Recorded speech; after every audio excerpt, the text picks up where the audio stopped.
Hello and welcome to Games from Folktales, a podcast that mixes historical research and tabletop role-playing settings. I'm your host, Timothy Ferguson. This week, the remarkable smallness of Mythic Europe. Travel magic doesn't work very well in Ars Magica, at least in the core rules. As the line has progressed, many of the authors, me included, have found ways to sabotage that and allow your wizards to get wherever they want to go without participating in on-the-road adventures. This perhaps expresses a difference in philosophy of game design. Very early in Ars Magica's history, it may have been influenced by Dungeons & Dragons, where the idea of the wandering monster, a randomly appearing creature that causes combat for no particular reason, was very popular. In Ars Magica, where injuries are more difficult to heal than Dungeons & Dragons, one bad combat encounter can have the party laid up for months, and therefore, dramatically, during the story, random encounters are, at best, a distraction. There may be other reasons for trying to keep your magicians in their pen. One of them was that in earlier versions of Ars Magica, magicians were destroying the magical landscape around them. And so if your magicians were able to move further, it would be difficult to explain why the small magical things that appeared in your character's area hadn't already been clear-felled by magi from more powerful covenants.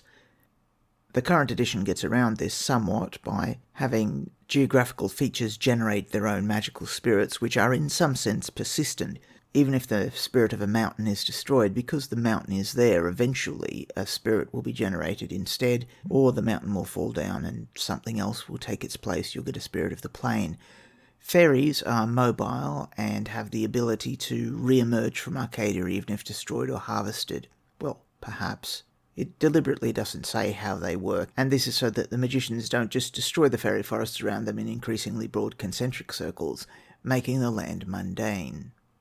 Another reason why travel magic doesn't work terribly well in Ars Magica is because it's not nearly as necessary as we think. I'm an Australian. There are a surprising number of Australian authors in Ars Magica. A lot of other authors for Ars Magica are from the United States, and it is very difficult for us to conceive of precisely how tiny Mythic Europe is. Before I played a lot of Ars Magica, I was fascinated by Pendragon and by Arthuriana, and allow me to consider one case from that, the Kingdom of Cornwall. Cornwall is a kingdom that also contains a duchy. The King of Cornwall is one of the great foes of King Arthur. Indeed, eventually he sacks Camelot. Spoilers. And it takes people an enormous amount of time to ride from his court to Camelot, even though there's an excellent road.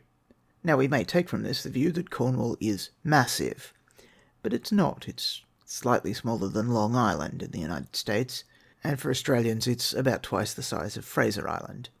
That is, Cornwall is tiny. Similarly, the entire of Great Britain, that is the island on which the Stonehenge and Loch Legan tribunals is found, England and Scotland, minus some tiny external territories, is actually tiny. If you're an Australian, that entire island is about 10% smaller than Victoria. If you're American, it's harder to find something to compare it to, so let's just divide it into bits. Scotland is slightly smaller than Kansas, and England is slightly smaller than Colorado. Also, it's not particularly difficult to get around provided that you're willing to sail. This was the preferred method of transit for many people in Europe, simply because it was far faster. We tend to think of the seas as barriers, particularly if you come from the Australian literary tradition, where the point of sending people to Australia was that the entire place was surrounded by sea, which was controlled by the British Navy, so we would never get off. There is, I believe, a similar tradition in America that the country is defended by the Atlantic and Pacific. This isn't how medieval Europeans saw the sea at all, with the exception of the English Channel, which was mythically rough. Indeed, in the time of the Roman invasion, was thought to be mystically rough. That is, you couldn't land unless the king had asked you to come, something which the Romans managed by trickery. So Cornwall is tiny.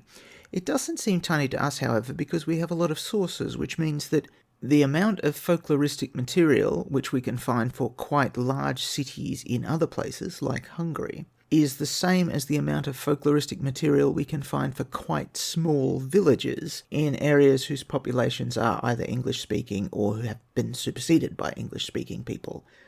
And this makes Cornwall seem larger simply because we have more material to write about it. Cornwall is the obvious absence in Heirs to Merlin. It's the place where you would park your covenant if you wanted to use the material with the least friction with currently described covenants. And to supplement that, some of us a while ago wrote a Vanilla Covenant free web supplement, which encouraged you to investigate Cornwall and Wales. In looking at it, I found that travelling across Cornwall without magic in a single day is perfectly doable. It has always seemed strange to me that the redcaps who are best skilled at using travel magic to teleport to and from the covenants that they visit are the ones based in the Mercer House in London, in what is one of the tiniest of the tribunal. Personally, I like the supposition that the reason that they have teleporting cavalrymen in Stonehenge Tribunal is because it has been separated from the Roman road network, which House Mercure somehow uses to facilitate their work in the rest of Europe and North Africa. There are Roman roads in Britain. Well, there were. Most of them have been robbed out. And there is a Mercer House in London in the sort of place one would want it to be if it somehow acted as a mystical connection to the rest of Europe. However, to claim that the Roman road network in Britain runs all the way to the Golden Stele in the Agora of Rome is quite a stretch unless there's some sort of invisible bridge or secret tunnel, which I think are awesome campaign ideas, that are maintained, presumably, by the Mercure. Now, let's imagine they don't have that. How else would they get messages from continental Mythic Europe to the Stonehenge Tribunal? Now, I think here we strike the solution to one of the tiny niggling questions in ancestral spell design in Ars Magica, and this is, why is 7 leagues stride only 7 leagues? Folkloristically, 7 leagues was the distance a man was expected to march during a day, or something like that. 7 leagues is 21 miles. Who would develop a spell that has a teleportation distance of 21 miles? Presumably, originally they had shorter spells and they stopped at that point rather than making them bigger. What could they have been attempting to do? And my answer is this. If you look at the strait between France and England, the narrowest point is 20.3 miles. So 21 miles seems to me a perfect spell to allow House Mercure's representatives to hop the channel. Other than it being the product of some sort of dedicated project like this, I can't see why it has that limitation, why it isn't just Arcane Connection range and you can teleport anywhere in Mythic Europe with it.